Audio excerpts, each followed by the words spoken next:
Hi YouTubers, this is part 2 of a film I'm doing on a brake job on an International Harvester 1586 tractor. As you can see, I've pulled the wheel and axle carrier away from the tractor, and I'm going to be replacing the O-rings and the disc on the tractor. Just zoom in here and see what we're looking at. Come down here. Okay. What we're looking at is the outer flange of a 1586 tractor. You may be able to see behind that flange, behind that casting, there's a set of bull gears that drops the ratio a little bit. From there it gets dropped quite a bit by a set of planetaries that are outboard of the disc. So just want to show you the pieces here. You see these interior locating pins are to locate the piston. The seals that the piston rides on are this one here for the back, and then this one here for the front. It's a hoop-shaped piston that pushes on the entire surface of the disc, and it gets pressurized from a line that sits up on top there. The next piece that goes in is the actual disc itself. There is a sun gear that sits in here, and the disc is it's set on the sun gear, so it spins with the sun gear. So the disc spins at quite a bit faster rate than the wheel. From there, there's a device called a reaction ring and then a ring gear. And what I'll be doing is replacing the O-rings on the piston, replacing the disc, and sealing the tractor back up. Okay, this video may get a little jumpy because I'm splicing multiple sections together. I've placed the piston into the housing with the new O-rings, and I've used the locating pins to set it in there.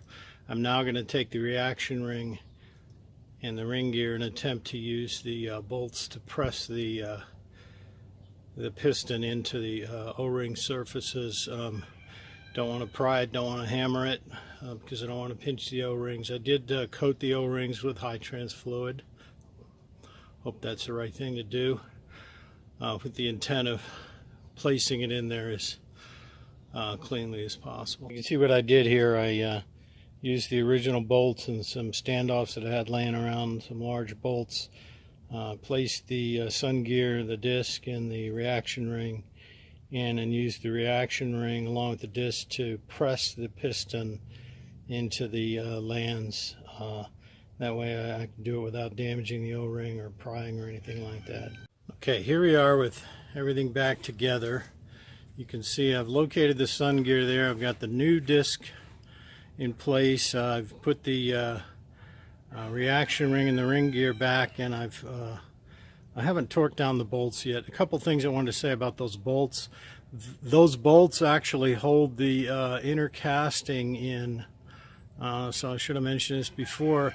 If you don't see these bolts over here when you're dismantling this, that whole thing could come off. So be aware that when you take this off, you're depending on those 4 bolts there to hold everything together. So I haven't placed the O-ring on yet. Those holes where you don't see bolts, those are actually blind holes. I'm not sure why they're there, but there weren't bolts there before, so I'm not too worried about it. I'm going to go look up the torque values. I don't want to be too far off on the torque values on this. Okay, here we are. Torqued all the bolts down. Ended up being the torque value ended up being 170. Make sure your torque wrench goes up that high. I've got a Sears torque wrench, should seem to do it. You can see the index mark on my sun gear there. There is a right and a wrong direction to put that disc in. Make sure you get it right. And I'm about ready to put this all back together. Over here you can see the sun gears, the planet gears, and I'll just have to make sure that I get the indexing and everything right as I put that back together. And then it'll be time to fill it up with tractor fluid. Okay, here we are all back together. You can see the jack stand that I built, and I've got the wheel and axle back together. Let's come around here. You can see everything's sealed up. The bolts around that flange are 170 pounds, each. I think there's like 15 of them or something. Just a note on the stand, a couple things. The order that it goes back together, it's best to put it back together with the sun gear in with the planets, and then you guide the axle back in. The first thing to engage is the spline with the interior bull gear.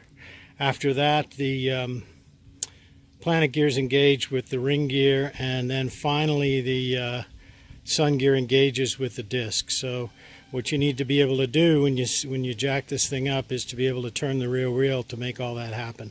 That's pretty important. So I ended up jacking it up from the outside axle here. You can see my axle sticks out a little bit. I was able to jack it up, and what really saved the day is when I first started, I don't know if you can see it. I think you can see it now. What I did is I jacked the whole back end of the tractor up to approximately the height of my my stand that I built. So I was able to pull the axle out straight out and put it in. And I did need to, you know, jack it up and turn it around and get familiar with 5/8 threaded rod. That's key as well. You want to be pulling it in with threaded rod gradually.